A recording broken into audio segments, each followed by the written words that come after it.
हर खबर पर होगी आपकी पकड़। डाउनलोड कीजिए एबीपी लाइव ऐप। आगे बढ़ते हैं। प्रियंका गांधी ने एबीपी न्यूज को अपनी यूपी प्लान के बारे में बताया। प्रियंका ने एबीपी न्यूज संवाददाता आशीष कुमार सिंह के साथ एक्सक्लूसिव बातचीत की है। इस बातचीत से संकेत मिला कि अगर कांग्रेस उत्तर प्रदेश की सत्ता में वापसी करती है तो प्रियंका मुख्यमंत्री बन सकती हैं। एक्सक्लूसिव इंटरव्यू, पहला इंटरव्यू प्रियंका गांधी का देखिए। हम आपको बताने वाले हैं कि आखिर प्रियंका गांधी जी का यूपी का रिवाइवल प्लान क्या है। हमारे साथ खास तौर पर बात करने के लिए एक्सक्लूसिवली प्रियंका गांधी जी खुद हैं, प्रभारी महासचिव उत्तर प्रदेश की। प्रियंका जी, बहुत बहुत शुक्रिया, सुबह सुबह आपने मुझे टाइम दिया। जैसा मैंने कहा मैम कि अब उत्तर प्रदेश में कांग्रेस एक बार फिर से जमीन पर दिख रही है। पहले मुझे याद है, मैं खुद यूपी का हूं, आपको बता दूं, ये सवाल उठता था कि यूपी में मुगलसराय मेरा बर्थ प्लेस है, तो कि कांग्रेस कहीं दिखती नहीं थी। सपा है, बसपा है, भाजपा है। आप पहली बार सड़कों पे उतरी, आपको लगता है कि क्या आप पार्टी को अब उतना रिवाइव कर पाएंगी कि 2022 से पहले एक मजबूत विकल्प के तौर पे खड़ा हो सके? देखिए, कोशिश तो यही है कि एक मजबूत विकल्प बने। और आपने देखा होगा पिछले साल में हमने बहुत सारे इश्यूज उठाए हैं, जहाँ जहाँ अन्याय देखा है वहाँ हम गए हैं और आंदोलन भी किए हैं, काफ़ी प्रोग्राम भी किए हैं, चाहे वो किसानों वाले हों, चाहे कोरोना के समय जो राहत का प्रोग्राम था, काफ़ी बड़े पैमाने पे किए हैं। लेकिन ये एक ही क्या कह सकते हैं, इसकी ये एक ही साइड है। इसके नीचे मैंने हमेशा कहा है, शुरू से ही मैं कहती रही हूँ, और मैंने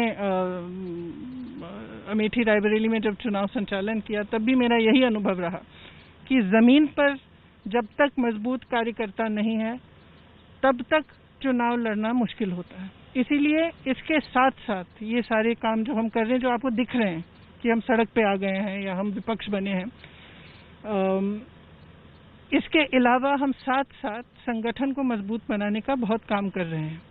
और वो काम आपको ऐसे दिखता नहीं है ऊपर से, क्योंकि उसकी बड़ी बातें नहीं होती, उसकी ज़्यादा चर्चा नहीं होती, लेकिन लगातार हम उस काम को आस्ते आस्ते कर रहे हैं। और हमारी आशा है कि दिसंबर अंत तक हमारा तकरीबन 60,000 गांव हैं यूपी में, हर गांव में हमारे कार्यकर्ता खड़े हो जाएं। ये हमारा प्रयास है, ताकि फिर जो आने वाला साल है जिसमें चुनाव 22 में आएगा, तो पूरा जो 21 का साल है उसको हम एक मजबूत संगठन के साथ हम आगे बढ़ पाएं। आपने उत्तर प्रदेश कांग्रेस कमेटी को भी कितना रिड्यूस कर दिया, ये ख्याल आपको कहाँ से आया कि इतनी बड़ी थी, इतना बड़ा प्रदेश है, बड़ी कमेटी आपको नहीं लगता था कि केटर करती सभी जोन्स को? आपने छोटा क्यों किया? एक्चुअली क्या हो गया है कि हमारी पार्टी बहुत पुरानी पार्टी है, तो तरह तरह के कार्यकर्ता हैं, तरह तरह के नेता हैं पार्टी में।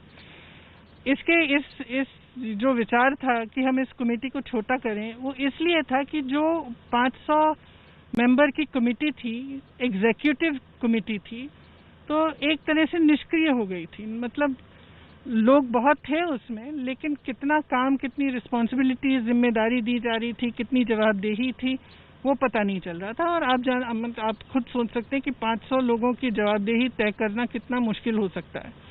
इसीलिए हमने जो एग्जीक्यूटिव है उसको छोटा इसलिए बनाया ताकि जिम्मेदारियां ठीक से बटें और सब अपना प्रभार समझें और सब अपनी जवाबदेही तय हो और सब एक ऑर्गेनाइज फैशन में काम कर सकते हैं। मैंने जो एग्जीक्यूटिव है वो 55 लोगों की है, शुरू में 45 थी, फिर हमने थोड़ा सा बढ़ाया है, लेकिन उन 55 लोगों के अंडर बहुत सारे लोग काम कर रहे हैं, तो काम तो उतना ही हो रहा है, मतलब ज़्यादा हो रहा है एक्चुअली।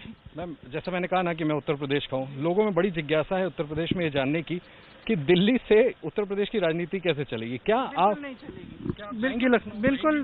देखिए, आप भी जानते हैं, मैं भी जानती हूँ, दिल्ली से उत्तर प्रदेश की राजनीति नहीं चल सकती। इसीलिए मैं उत्तर प्रदेश इतना जाती हूँ, इसीलिए जो हमारे प्रयास हैं वो बेसिकली उत्तर प्रदेश में बेस्ड है, दिल्ली में बेस्ड। क्या प्रियंका गांधी वाड्रा उत्तर प्रदेश में 2022 की मुख्यमंत्री पद का चेहरा होंगी? अगर ये निर्णय होगा और जब ये निर्णय होगा तो आपको पता चल जाएगा। जनता तो चाहेगी कि आप हो जाए जब आप उनकी लड़ाई लड़ रही है सड़कों पे। आगे देखा जाएगा। मैम, आपको हाथरस में मैंने देखा, डीएनडी पे आप उतर गई जब कार्यकर्ताओं पे लाठी हुई। बहुत सालों बाद मैं ऐसी तस्वीर देख रहा था, मैं वहाँ था। आपके मन में नहीं आया कि लाठियाँ तो आपको ही पड़ सकती?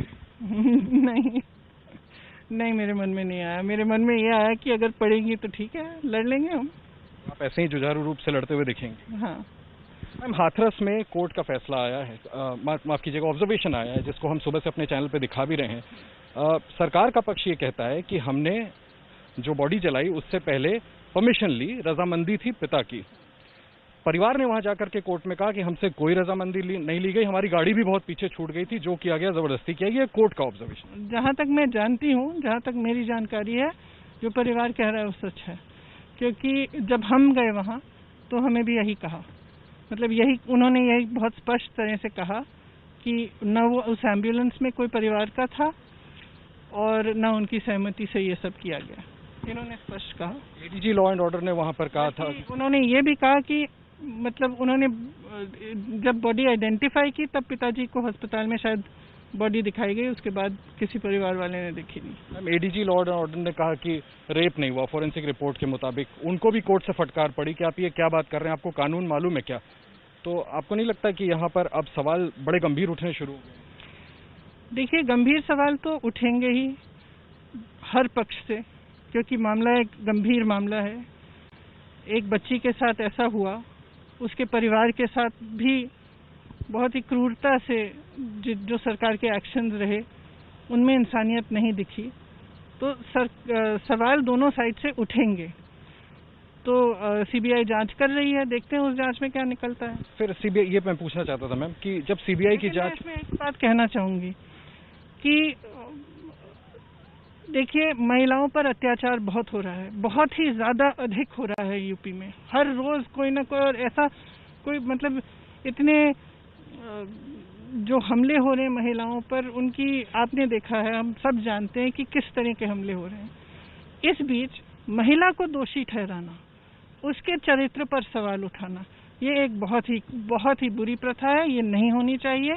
और मेरे ख्याल से इस देश की हर महिला को इसके खिलाफ आवाज उठानी चाहिए। जब आपने भी सीबीआई जांच के जिक्र किया, सीबीआई जांच जब हो रही है, बस एक आखिरी सवाल, तो फिर आप सीएम के जो इस्तीफा मांग रही है उसके लिए क्यों प्रेस कर रही है? सरकार का एक आरोप है जो मैं पूछना चाहूंगा आपसे कि जमीन आप धरातल तलाश रही हैं, इसलिए आप राजनीति कर रही हैं, वरना दूसरी जगहों पे देखिए, मैं किसी के इस तरह के दर्द पर मैं राजनीति नहीं कर सकती, मेरा चरित्र ही नहीं है।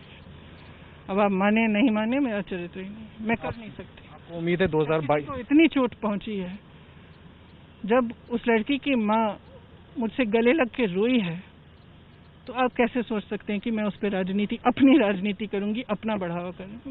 मैं कभी ऐसा नहीं कर सकती। सोनभद्र में आपने कहा था, मैम मुझे याद है, कि इस तरह के इश्यूज अगर आएंगे, लोगों पे जुल्म होगा, तो मैं सामने आती रहूंगी, भले मुझे जेल में डाल दें। बिल्कुल, मुझे जेल में डाल दें, मुझे लाठी मार दें, मुझे धक्के दें, कुछ भी करें, क्या नहीं किया और कर सकते हैं। एक आखिरी सवाल पूछ लूं, सबको जिज्ञासा ये जानने की कि राहुल जी पार्टी के अध्यक्ष कब बन रहे, क्योंकि मैम ये भी संगठन से जुड़ा है। बहुत सवाल पूछ रहे हैं हम, ये सवाल आखिरी सवाल है, क्योंकि देखिए राष्ट्रीय स्तर पे भी पार्टी मजबूत होगी तो उसका रिफ्लेक्शन उत्तर प्रदेश तो क्या सभी प्रांतों में दिखेगा। सवाल का जवाब राहुल जी देंगे आपको जब आप उनका इंटरव्यू लेंगे। मैम की 2022 तक कांग्रेस इस पोजीशन में होगी कि सपा, बसपा, भाजपा, इनका आप एक मजबूत विकल्प होंगी, लोगों को आपको उत्तर प्रदेश में भरोसा होगा? उम्मीद तो पूरी है, कोशिश भी पूरी है, अब आगे देखते हैं क्या होता है। बहुत शुक्रिया हमसे बात करने के लिए। प्रियंका गांधी वाड्रा, उत्तर प्रदेश कांग्रेस की महासचिव, जिनका कहना है कि पूरी उम्मीद है कि उत्तर प्रदेश में साल 2022 से पहले कांग्रेस को इस पोजीशन में खड़ी कर सकें कि एक मजबूत विकल्प के तौर पर लोगों के सामने कांग्रेस पार्टी उत्तर प्रदेश में आ सके। कैमरामैन अजीत चाको के साथ आशीष कुमार सिंह, एबीपी न्यूज, दिल्ली।